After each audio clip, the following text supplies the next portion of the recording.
네, 크롱님들 반갑습니다. 박종환 작가입니다. 하루 사이에 지정학적인 상황이 크게 달라지는 모습을 보이고 있습니다. 자, 미 증시가 개장하고 있는 동안에는 호르무즈 해협에 대한 봉쇄 우려가 완화가 되면서 미 증시와 비트코인 가격이 상승의 추세를 보였는데요. 이후에 미 증시가 마감되고 이스라엘과 이란이 휴전을 선포한다라는 소식이 전해졌습니다. 그래서 비트코인이 계속해서 좋은 추세를 이어가고 있는데요. 향후 방향성 어떻게 될지 짚어보겠습니다.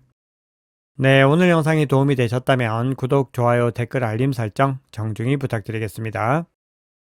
네, 어제는 미국의 이란 핵시설 공격 이후에 뉴욕 증시가 정규장 첫 거래일이었는데요. 이란이 미국에 대해서 절대된 보복 대응을 하면서 중동 지역의 확전 우려와 호르무즈 해협 봉쇄 우려가 완화가 됐습니다. 그래서 미 증시 3대 주가 지수가 모두 다 상승으로 마감을 했습니다. 그리고 130달러까지도 상승할 수 있다라는 두려움이 나왔던 국제 유가도 크게 급락하는 움직임을 보였습니다. 유가가 진정 국면에 들어간 것을 확인할 수가 있죠. 네, 이런 움직임이 나왔던 것은 미국이 이란의 핵시설 3곳을 공습한 것에 대해서 이란이 보복을 했는데 이 과정에서 카타르와 미국 정부에 미리 공격 일시와 목표 그리고 탄도미사일 도착 시점까지도 다 통보를 한 겁니다. 그래서 피해가 최소화되도록 조치를 했다라는 건데요. 여기에서 이란이 극단적인 카드를 꺼내지 않을 것이다라는 추측들이 나왔습니다. 여기에 대해서 트럼프 대통령이 감사 메시지를 전했고요. 이후에 트럼프 대통령이 본인의 트루 소셜을 통해서 이스라엘과 이란이 전면 휴전에 합의했다라고 발표를 했습니다. 약 6시간 뒤에 이스라엘과 이란이 현재 진행 중인 마지막 작전을 정리하고 완료하는 시점부터 이 휴전이 시작된다라고 밝혔습니다. 그러면서 공식적으로 이란이 먼저 휴전을 시작하고 12시간이 지나면 이스라엘이 휴전을 시작을 하면서 24시간 후에는 12일 전쟁이 공식적으로 종료를 경축하게 될 것이다. 이렇게 이야기를 했습니다. 그러면서 휴전 기간 동안 양측은 평화롭고 존중하는 자세를 유지할 것이다. 이렇게 이야기를 했습니다. 네, 이렇게 지정학적인 위기가 한 달락 마감이 되면서 그동안의 지정학적인 불확실성에 의해서 조정받았던 그만큼을 다시 회복하는 모습을 보이고 있습니다. 네, 그런데 시장에서는 또 하나 중요한 포인트들이 나오고 있는데요. 지난주에 연준의 FOMC 미팅 이후에 크리스토퍼 월러 연준 이사가 7월 금리 인하를 지지한다라는 발언을 했는데 이번에는 미셸 보먼 연준 부의장이 체코 중앙은행이 주최한 컨퍼런스 기조연설에서 인플레이션 압력이 억제된 상태를 유지한다면 이르면 7월 통화정책회의에서 기준금리 인하를 지지할 것이다. 이렇게 밝혔습니다. 일주일 사이에 2명의 연준 주요 인사가 이런 입장을 밝혔는데요. 그것도 둘 다 대표적인 매파 인사입니다. 그래서 시장에서는 조기 금리 인하에 대한 기대감이 커지면서 금리 인하에 대한 의견이 상승하고 금리 동결에 대한 전망이 줄어드는 모습들을 확인할 수 있는데요. 그럼에도 금리 동결 의견이 여전히 78%로 월등하게 우위에 있는 것을 확인할 수 있습니다. 시장의 흐름들이 어떻게 바뀌어갈지 계속해서 주목해 보셔야 됩니다. 네, 어제는 제조 구매 관리자 지수와 서비스 구매 관리자 지수, 그리고 기존 주택 판매 지표가 발표가 됐는데요. 모두 다 예상치를 상회를 하면서 미국의 경기가 아직까지 살아있음을 시사를 했습니다. 그리고 오늘 중요한 이벤트가 있는데요. 컨퍼런스 보드의 소비자 신뢰 지수와 더불어서 파월 연준 의장의 의회 보고가 있습니다. 여기에서 어떤 스탠스를 또 보여줄지가 가격에 영향을 미칠 수 있습니다. 오늘 밤 11시를 주목을 하셔야 됩니다. 네, 지난주에 디지털 투자 상품에서 12.4억 달러가 순유입이 됐습니다. 그리고 10주 연속으로 순유입세를 이어가고 있습니다. 그만큼 지정학적인 불확실성 상황에서도 기관을 중심으로 한 이 매수세는 계속해서 이어졌다라는 것을 볼 수가 있고요. 비트코인에서 11억 달러, 그리고 이더리움에서 1억 2,400만 달러 정도가 순유입이 됐고 솔라나와 XRP에도 순유입이 됐는데 수위에서는 순유출이 나왔습니다. 네, 그리고 기업 단위의 비트코인 채택도 계속해서 급등하는 움직임을 보이고 있는데요. 예고했던 대로 스트래티지가 비트코인을 지난주에 추가 매수를 했습니다. 총 245개를 추가 매수를 했고 평균 단가는 105.8K입니다. 이로써 스트래티지는 총 59만 2,345개의 비트코인을 보유하고 있고 평균 단가는 70.6K입니다. 자, 그런데 스트래티지 외에도 계속해서 많은 기업들이 비트코인을 매집을 하고 있습니다. 프랑스의 더 블록체인 그룹도 비트코인을 75개를 추가 매수를 했고 총 1728개를 보유하고 있다고 밝혔습니다. 자, 그리고 브라질 상장사인 멜리우즈라고 하는 회사도요. 비트코인을 275개를 추가 매수를 했고 현재까지 총 595개 이상을 보유하고 있습니다. 네, 그러면 온체인 분석 통해서 시장의 상황 조금 더 깊이 있게 들여다보겠습니다. 자, 비트코인이 10만 달러대에서 하락하기 전에 개인 투자자들이 비트코인을 먼저 바이낸스 거래소에 입금한 정황이 포착이 됐습니다. 6월 12일 기준으로 비트코인이 대략적으로 10.5만 달러를 유지하고 있었는데 이때 리테일 유입 비율이 25%를 돌파해서 크게 급등한 것을 확인할 수 있습니다.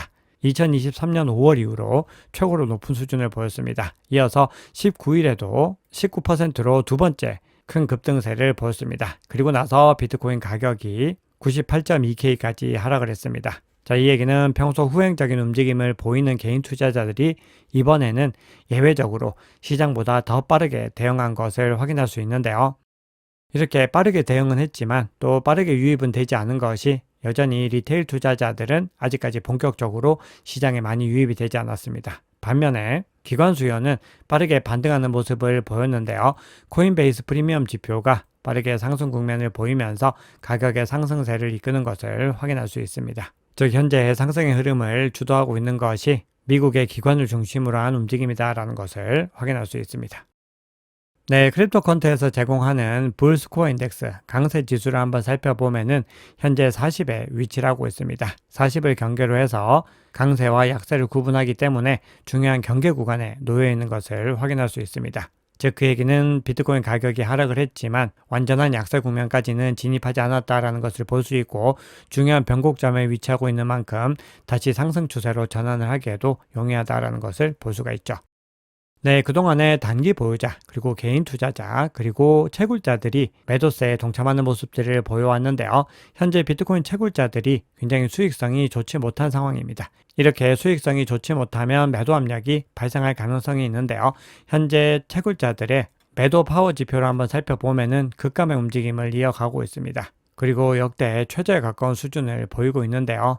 이 얘기는 현재 매도할 비트코인이 많지 않고 매도세가 제한적이다라는 의미로 볼 수 있습니다. 그만큼 채굴자들의 매도세도 이제는 마무리 단계로 접어들고 있다는 것을 의미합니다. 네, 앞서 불스코어 인덱스를 통해서 비트코인이 중요한 변곡점에 있다라고 말씀을 드렸죠. 이번에는 스위스 블록에서 제공하는 모멘텀 지표를 한번 볼 텐데요.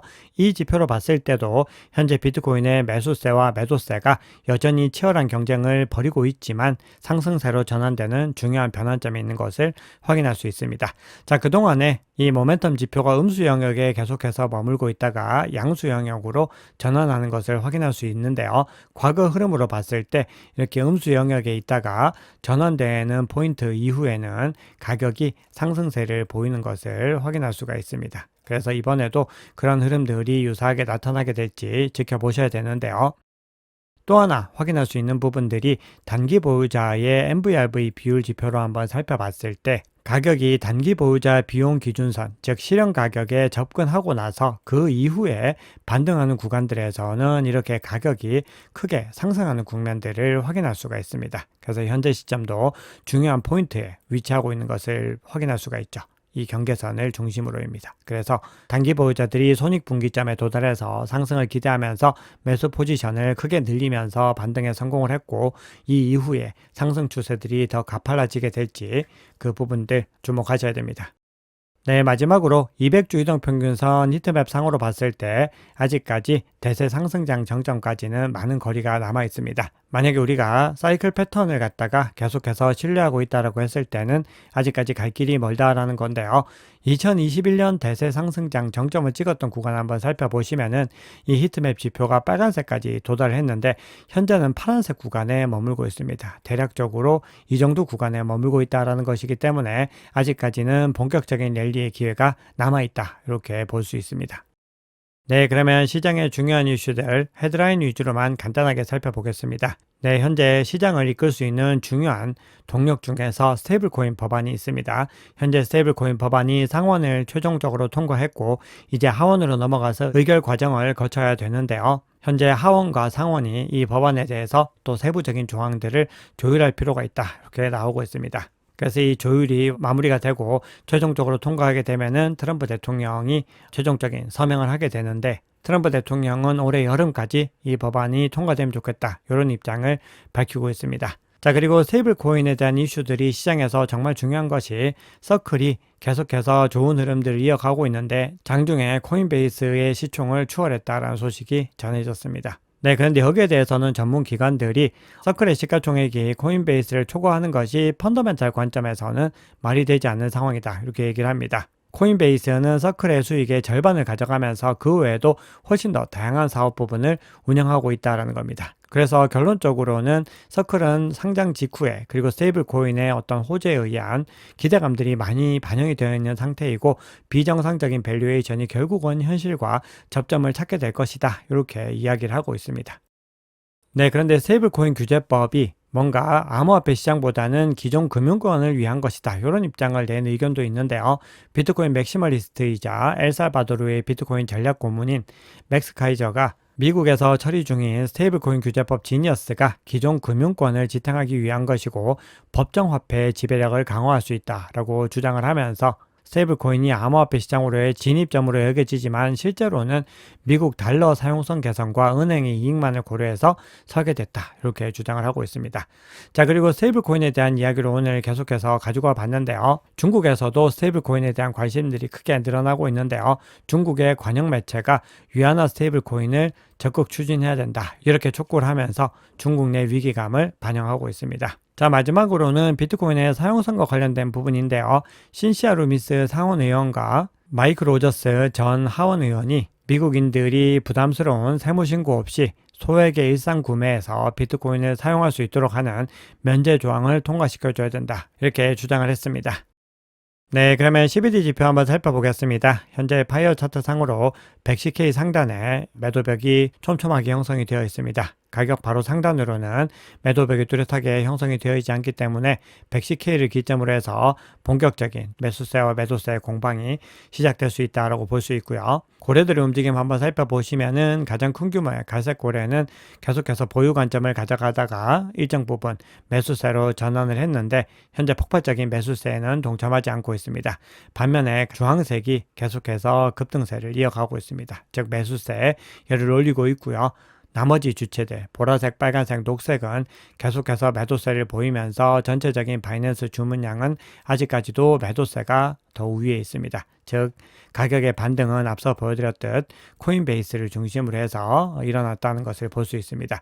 자, 그런데 앞서 개인 투자자들의 유입이 많이 나타나지 않고 있다고 했는데 바이낸스에서는 또 주황색 주체들이 계속해서 물량을 넣고 있는 것을 볼 수 있는데요. 앞서 말씀드렸던 리테일 투자자들의 흐름은 지갑을 중심으로 해서 추적하는 것이기 때문에 실질적으로 이 주체별로 작은 주체들의 움직임을 확인한 거라고 했을 때 이 바이낸스 거래소에서의 CBD 지표는 지갑을 가지고 추정을 하는 것이 아니라 그냥 거래되는 규모를 기준으로 했기 때문에 현재 시점에서 바이낸스에서 거래되는 것들은 아주 작은 규모의 거래들만 일어나고 있다는 의미이기 때문에 큰 주체들도 작은 규모로서 거래를 하게 되면은 주황색으로 표시가 됩니다. 즉 현재 바이낸스 거래소에서의 움직임은 아직까지 많은 주체들이 시장에 대해서 아직까지는 신중한 입장을 보이고 있고 소극적인 매수세를 보이고 있다는 것을 의미합니다. 그렇기 때문에 결국은 매도세가 더 중심을 이루게 된 부분들입니다. 네, 그러면 비트코인 차트 한번 살펴보겠습니다. 현재 비트코인 가격은 철학시장 기준으로 105.2K를 중심으로 해서 움직이고 있습니다. 22평선과 52평선 상단을 일시적으로 회복을 했는데요. 이 구간에서 큰 거래량과 함께 반등할 수 있을지 여부를 지켜보셔야 됩니다. 106K를 일시적으로 돌파를 했다가 장이 바뀌면서 다시 좀 소폭 조정을 받는 국면들을 보이고 있는데요. 여기에서 얼마나 더 강하게 거래량이 나오면서 지지를 받을지 그 부분이 첫 번째 포인트입니다. 그리고 현재 22평선이 52평선을 일시적으로 하회를 했는데 다시 반등해서 골든크로스로 연결될 수 있을지 그 부분들을 지켜보셔야 되고요. RSI 같은 경우는 중립 구간을 돌파해서 2평선을 상방 돌파를 했는데 다소 평평한 모습을 보이고 있습니다. 그래서 여기서도 조정을 더 받더라도 2평선을 반등해서 올라갈 수 있을지 이 부분들을 중요하게 보셔야 됩니다. 결국 그렇게 됐을 때 추세가 강하게 더 상승 추세로 전환되는 국면들을 의미하는 것이기 때문에 그 구간 구간들을 물량이 적으신 분들은 돌파 매수 구간으로서 가지고 가실 수가 있습니다. 자, 그리고 현재 청산 히트맵 상으로 봤을 때 숏 포지션이 106.8K에 밀집이 되어 있기 때문에 그 구간들을 더 빠르게 청산으로 올라가게 될지 그 부분들을 지켜보셔야 되는데요. 거시경제 흐름들과 그리고 지정학적인 갈등들이 이 평화 협정들이 확고하게 마무리될 수 있을지 그런 부분들까지도 같이 염두에 두시면서 투자 전략 이어가셔야 됩니다. 네, 마지막으로 매물대 구성 한번 살펴보겠습니다. 현재 가격 하단으로 이 구간에 매물대가 가장 밀집이 되어 있는데요. 104.2K에 가장 매물대가 많이 형성이 되어 있습니다. 그래서 주요 이평선을 지켜내지 못하고 일시적으로 하방 이탈하더라도 이 구간에서 다시 반등할지 여부들을 주목해서 보셔야 됩니다. 네, 오늘 준비한 얘기는 여기까지입니다. 여러분 오늘 영상이 도움이 되셨다면 구독, 좋아요, 댓글, 알림 설정 정중히 부탁드리겠습니다. 지금까지 박 작가였습니다. 감사합니다.